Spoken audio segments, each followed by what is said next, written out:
Next is we have the prohibition of umbilical cord harvesting and early cutting.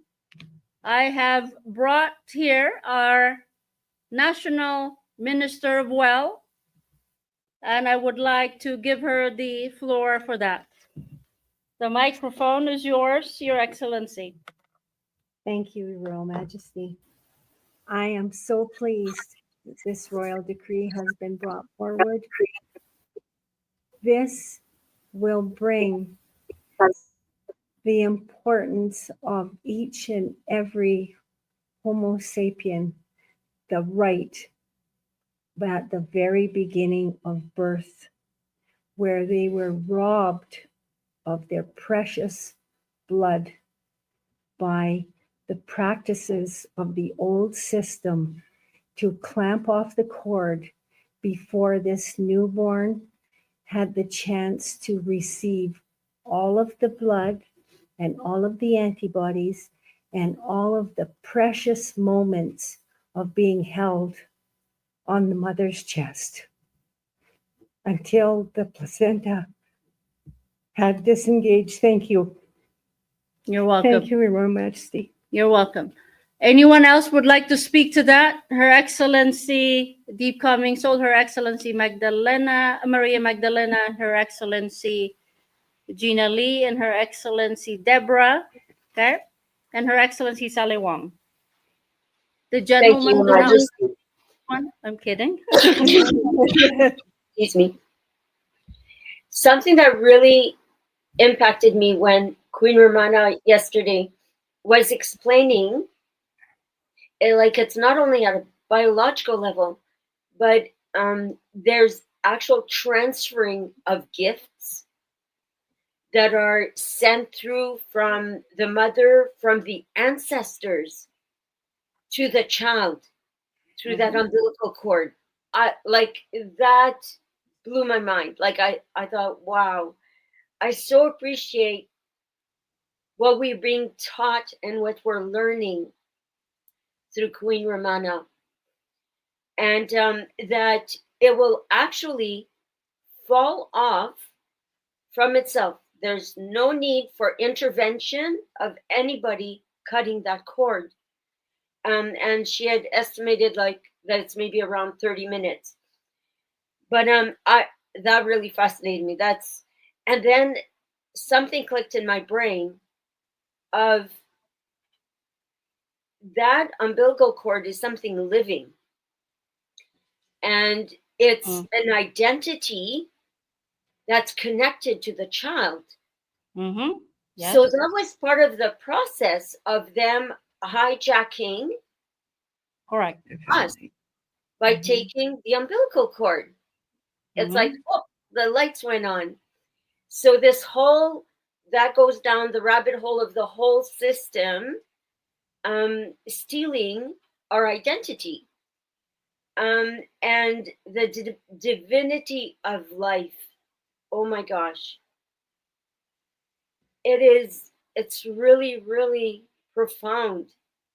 Our divine connection through that whole process of the birth. Also, there's the aspect of, I love bringing back the natural alternatives to giving birth. I had seen a video, I think I'd shared this at one of the previous Circle of Friends, and it was a mother. She was in, I don't know if it was a river or, oh no, it can't be a river. It has to have been an ocean. And she was in the ocean giving birth, and she was being assisted by dolphins to deliver. And I'm like, wow, if I knew that, I would have delivered different than I did my 6 children. That was amazing to me, like so amazing. And thank God for the end of this. It was a whole industry. The hospitals would take that umbilical cord and sell it to industries of cosmetics, industries of the products to stay looking young. Mhm. So thank God that industry is going kaput. So thank you so much, Your Royal Majesty, because what is life is so important, and that child that's being born has a right to have that done with the sacredness that it is. Thank you, Your Correct. Majesty. You're welcome. Her Excellency Maria Magdalena. Thank you. If the umbilical cord is removed too soon after birth, this is deliberate damage to the baby. The immune system cannot develop fully immediately after birth. The baby is in a kind of double respiration. It still takes in oxygen and nutrients via the umbilical cord, and the lungs are not yet fully activated. Only gradually those it begins to breathe through the nose and thereby activate the lungs all by itself. If the umbilical cord is cut immediately, the baby thinks it is suffocating. In the past, the baby was held up by the feet and tapped on the bottom to welcome it into this world. It was cold, far too bright, and the baby could only lie on the mother's breast for a short time. Then it was weighed, measured, and pricked with a needle. A warm welcome looks different. Generations Yeah, later, no kidding. That's abuse there. Yes. Yes. I think generations later, everyone will shake their heads when someone tells them that. This decree helps the baby get off a good start in this new world. As Her Royal Majesty said yesterday, the divine transmission and the divine connected between mother and child must not be disturbed. Priceless. This decree, many thanks to Your Majesty. You're welcome. Her Excellency Gina Lee. Her Excellency Gina Lee. Thank you, Your Royal Majesty. I wanted to focus on Section 3 of this royal decree. So much good information of what was shared yesterday, but I was reviewing this royal decree and I wanted to expand upon what Section 3 and add to that portion. So if I'm going to briefly read this portion just to remind everyone, Section 3 is the ethical governance of medical practices. No entity, whether public or private, shall engage in the commercialization, commodification, or exploitation of human biological material, including umbilical cords, without the explicit consent of the individual and in full alignment or with the ethical standards of the Kingdom of Canada. And when I look back at this section, it reminded me of how this impacts Planned Parenthood and what has been done there in society and how that has impacted vulnerable populations within our system. And this royal decree the title reads with umbilical cord harvesting, but this is harvesting of biological material and all. And it really completely dismantles the operations that they had in place that targeted us at so many levels. And I would invite the adults watching this to investigate what Planned Parenthood was doing with these biological materials. I don't want to get too into that with the children watching, but I would invite parents to investigate that portion of it and how that impacts, how this royal decree impacts that. And I thank you, Your Royal Majesty, for that. You're welcome. Okay. Her Excellency Deborah Grant, but she'll need to unmute herself. Her Excellency Deborah Gregg, you can unmute yourself.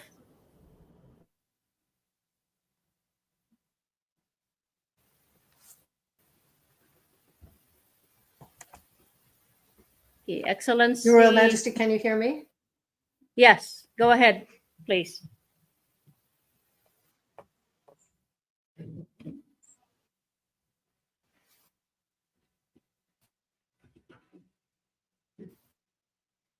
Go ahead, Your Excellency Deborah Gregg. Here she's frozen, so we'll go back to Her Excellency Sally Wong. Thank you, Your Excellencies.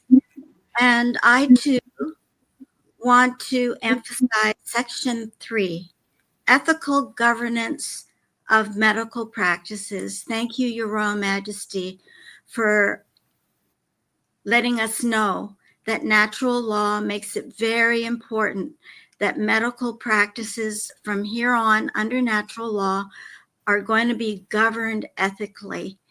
And just two things that I recall being said. Your Excellency Wendy, the Minister of Well. Can you hear me? Yes. Yes, I can. Okay. Your Excellency Wendy, Minister of Well, you mentioned at the top that the blood was impeded. This is what happens when you clamp the umbilical cord too soon. And isn't it interesting that there's a saying that life is in the blood? Life is in the blood. And isn't it interesting that they do this? And where did it come from? I searched online and it came from WHO. World Health Organization recommends that the umbilical cord should be clamped within 1 to 3 minutes of birth. Well, we know their intentions, and thank God that their guidelines now are prohibited and banned. And so the life is in the blood. And isn't it interesting that the COVID injection was created also to do something interesting with your blood? Because under the microscope, they now find that those that have been injected with the COVID-19 vaccine, their blood under the microscope clumps. It looks like it's more clumped than people who haven't had the COVID injection. So again, it's very interesting how they have to muck around with our blood. Thank you. You're welcome. Okay, we're going to try Her Excellency Deborah Gregg once again. I'll leave Deborah Gregg. Her Excellency to Okay, Her Excellency Deborah Gregg, can you hear us? she needs to unmute. Please go ahead, unmute yourself.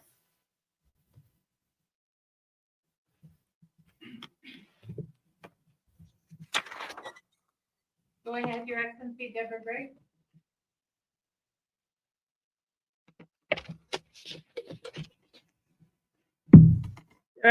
Your Excellency Deborah Gregg, can you hear us? Okay, so I would Thank like you. to Can you- speak. Okay, go ahead. Go ahead. There's a delay in the transmission.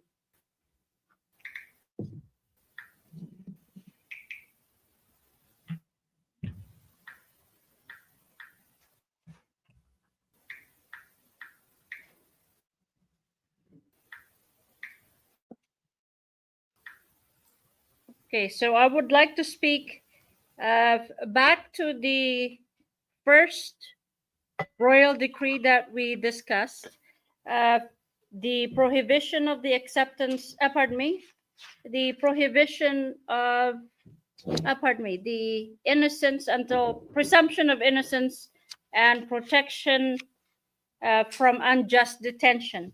The complaint, part of that, the complaint must be accompanied by evidence. This is why you have two judges to review the complaint. because someone can write a wonderful story as to their experience. However, you must have an evidence. And this is to protect those who have been accused of domestic violence. And it goes both ways. So if someone files a domestic complaint, there is a complaint, and then there must be an evidence.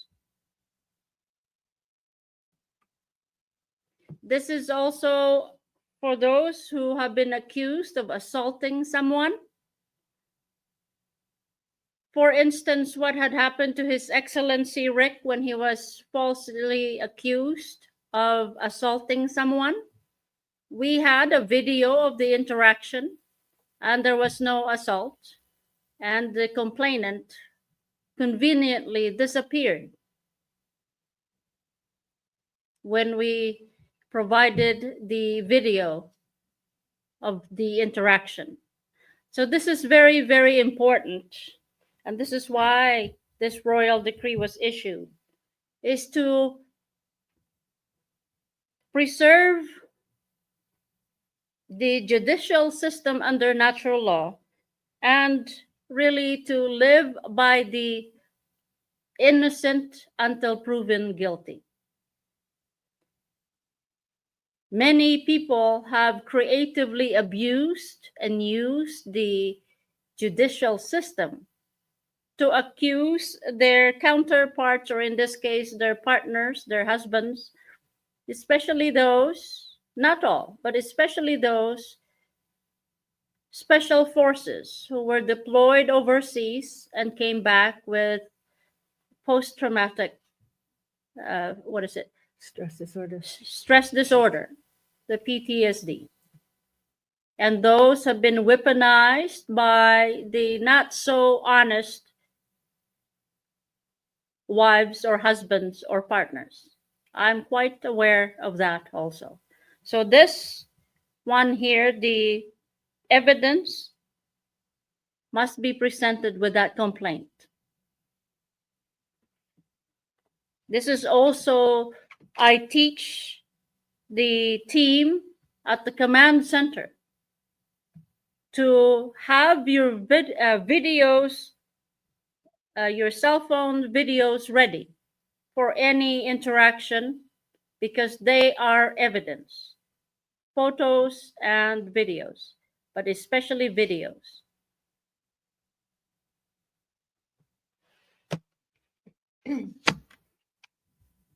So under natural law, complaint certified and verified, accompanied by evidence, to be reviewed by 2 judges and, of course, the 2 officers there. All right, going back to the umbilical cord prohibition of harvesting and early cutting. Actually, this is also the prevention of harvesting of biological body parts, and this prevents the commercialization of umbilical cord, the making it into a commodity, because it's quite expensive. They receive top dollar. So the hospitals who kept the umbilical cords, the who have blood plasma bank, is it? And the umbilical cord bank have made top dollars, unbeknownst to the mothers. And of course, they, let's put it this way, robbed and stole from the mother and child and that entire family. Because that umbilical cord should never have been given to the hospitals or anyone in the medical industry and pharmaceutical industry. The placenta also. The placenta bank and all of that. So Her Excellency Deborah Gregg. Her Excellency Deborah Gregg, it's your turn to speak on the umbilical cord harvesting prevention and early cutting. And I did hear Her Excellency Sally talk about the role of the cabal and the role of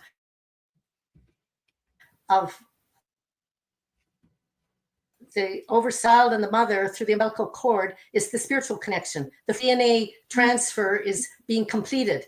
And I am totally amazed and continue to be amazed at the scope and capacity of Queen Romana's teachings as she helps humanity before we are physical beings. And we need to, between the mother and the child, the falling off of the umbilical cord is at the will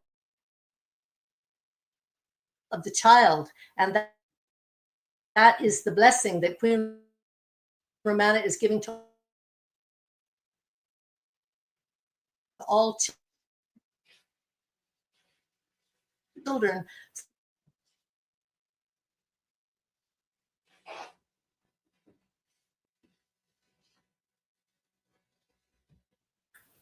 Okay, there seems to be a transmission issue there. Okay, thank you, Your Excellency Deborah Gregg. There was a transmission issue.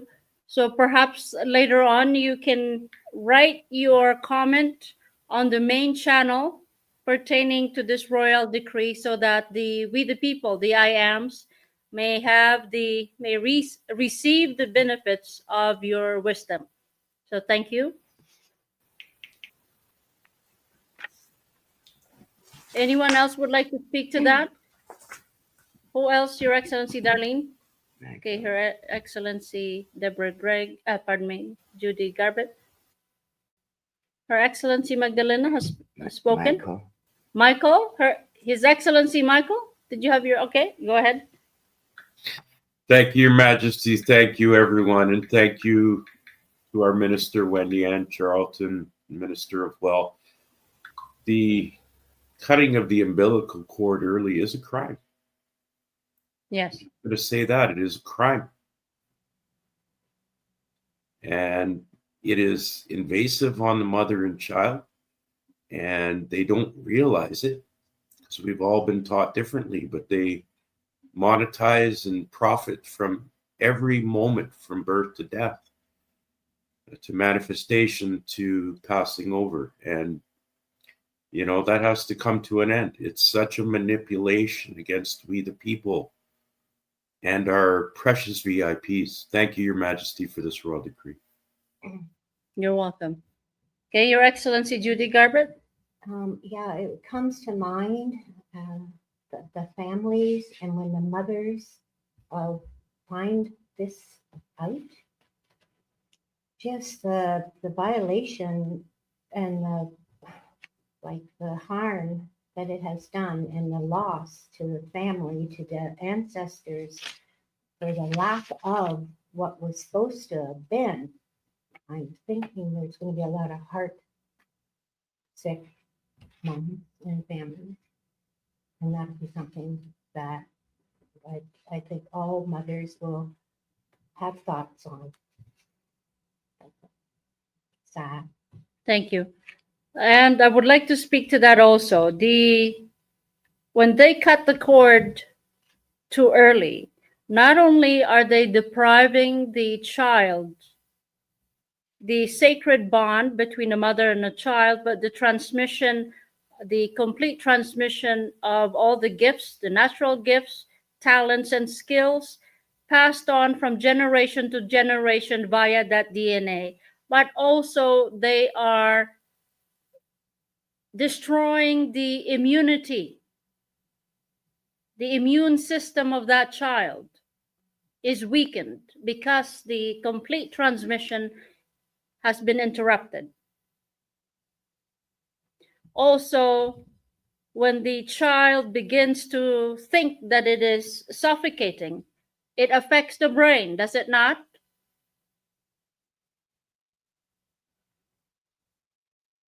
Let that sink in.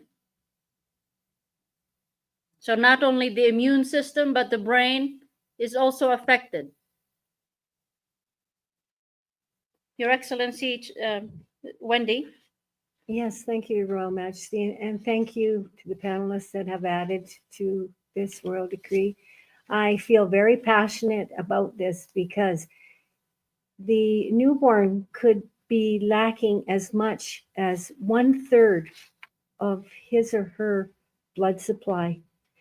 And this will affect, as Her Royal Majesty said, the immune system, and also to start off with possibly anemia.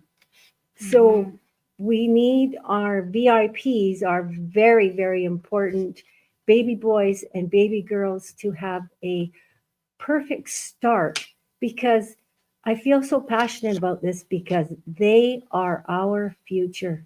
And I love children. Thank you. Okay. Anyone else would like to speak to that? Her Excellency Sally Wong. Thank you, Your Royal Majesty. I was just inspired by Her Excellency Deborah's remark.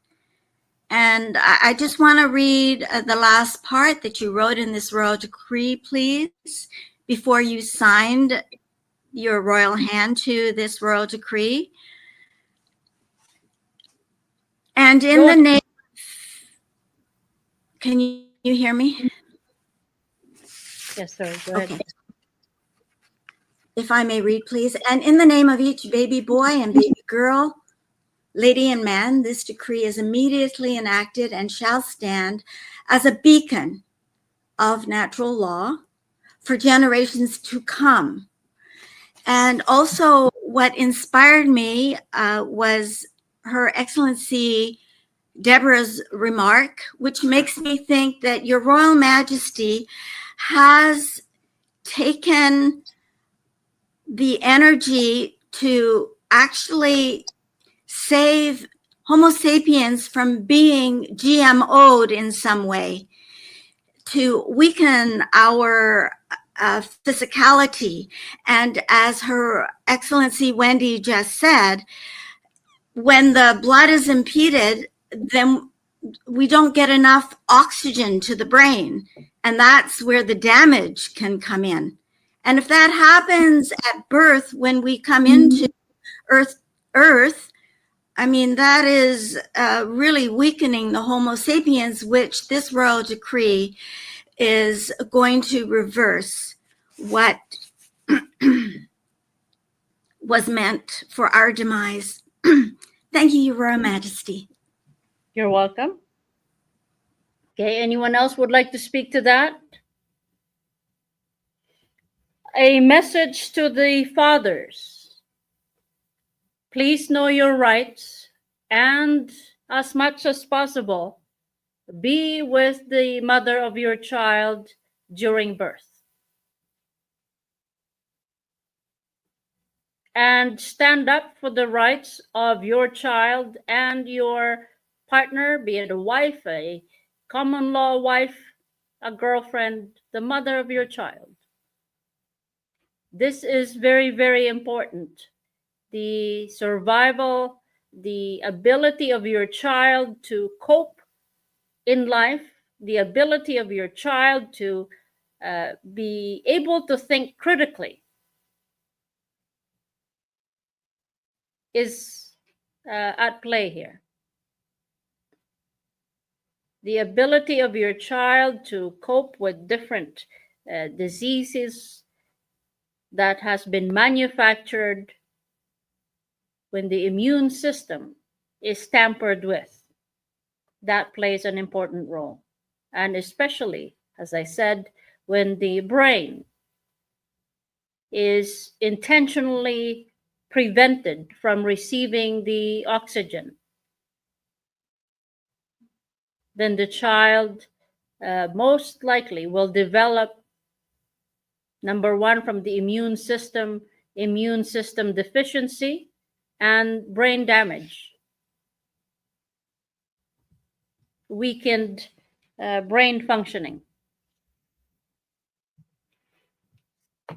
With that, let's go to the next royal decree.